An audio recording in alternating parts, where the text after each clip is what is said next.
Les Roms en Roumanie sont victimes d'une forte ségrégation due à leur couleur de peau. Ils sont originaires d'Inde et du Pakistan. Les Roms viennent en France pour y trouver de meilleures conditions de vie. Ils sont sédentaires et ne pas les confondre avec les gens du voyage est primordial. Il faut savoir que la police est très cruelle en Roumanie. On brûle les villages. Les paysans brûlent les villages des Roms. Ils mettent le feu, comme on dit, yak, feu, yak foro, dans les villages des Roms. On les empêche de vivre. Aujourd'hui, il y a 15 000 Roms en France. Leur intégration est difficile. Leur vie est rythmée d'expulsions. En août 2012, un camp de Roms à Villeneuve-d'Ascq a été démantelé. Cette expulsion a soulevé beaucoup de débats, car souvent il n'y avait pas de solution de relogement. Ils se réinstallent donc sur un terrain, là encore, illégalement. Nous nous sommes rendus sur le camp Chemin Napoléon à Lille. Ce camp est installé parallèlement à une voie de chemin de fer. 50 personnes se retrouvent sur ce camp.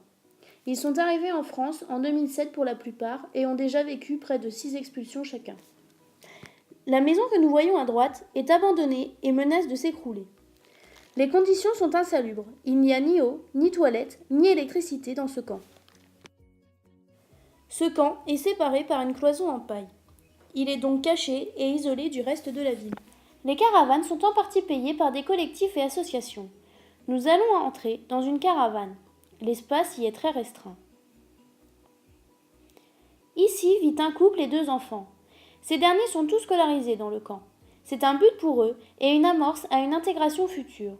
Margarita est âgée de 10 ans. Elle est en 6e et aime aller à l'école, mais elle a peur d'une possible expulsion et dit y penser chaque nuit. Deci în România nu ne mă putea ajuta nimeni. Deci și la primării și oriunde mergi se face foarte mare diferență. Dacă nu dai, nu ești în față. La maison que nous voyons dans le fond est un habitat modeste, et elle est déjà à l'écart du reste de la ville. Il y a beaucoup de tensions entre les Roms et la population habitante. Les Roms voudraient obtenir un accord avec la mairie pour posséder une plus grande parcelle légalement. De plus, il y a des problèmes d'insécurité. Il y a 2 mois, une jeune Rome s'est fait renverser. Étant placé près d'une voie ferrée, ce camp fait débat car les Roms sont accusés de vol de cuivre. En effet, la ferraille est leur principale source de revenus. Une famille Rome gagne entre 5 et 10 euros par jour grâce à cela. Nous avons rencontré des agents SNCF qui nous ont expliqué le problème. Nous le voyons. Ici, des Roms traversent les voies, ce qui engendre de gros retards sur les lignes.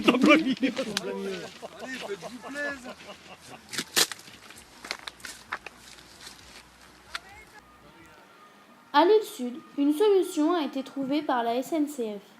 Elle a installé des hauts grillages et des barbelés au bord de la voie de chemin de fer. Cela accentue encore plus l'enclavement et les camps de Roms se retrouvent totalement encerclés par cela. Cela devrait tout de même réduire les vols de cuivre et supprimer les retards sur cette ligne. Nous sommes à présent à Eylem, 17 000 habitants. Voici un camp au cœur de la ville. Ici vivent 5 familles, soit 35 Roms. Expulsés en août 2012, ils ont été relogés par la mairie d'Eylem car leur caravane était sur leur territoire.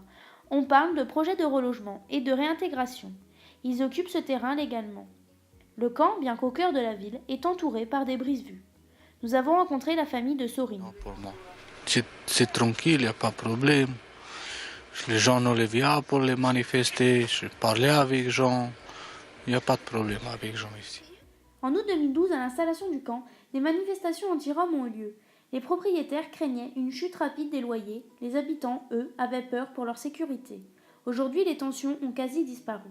Nous avons rencontré Bruno Mattei, philosophe et membre du collectif. Voilà, donc voilà la configuration des lieux ici. Hein.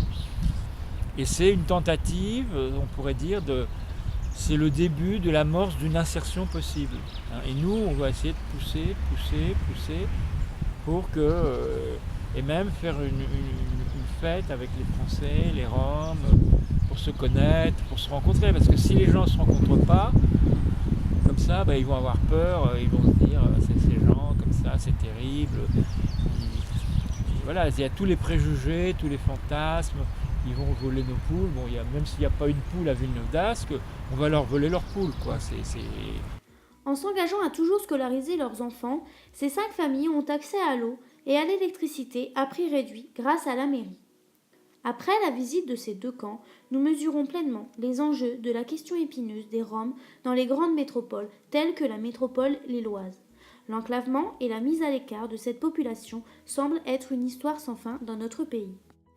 Les différents acteurs, les politiques, les associations pro-Roms, les associations anti-Roms, s'opposant sur ce sujet, sont loin d'être d'accord sur tous les points. Cependant, aujourd'hui, des camps de réinsertion apparaissent. C'est un espoir pour les Roms. Les Roms, citoyens roumains et bulgares, sont aussi citoyens européens. C'est pourquoi un collectif a porté plainte contre l'État français à la CJCE afin de les protéger en France.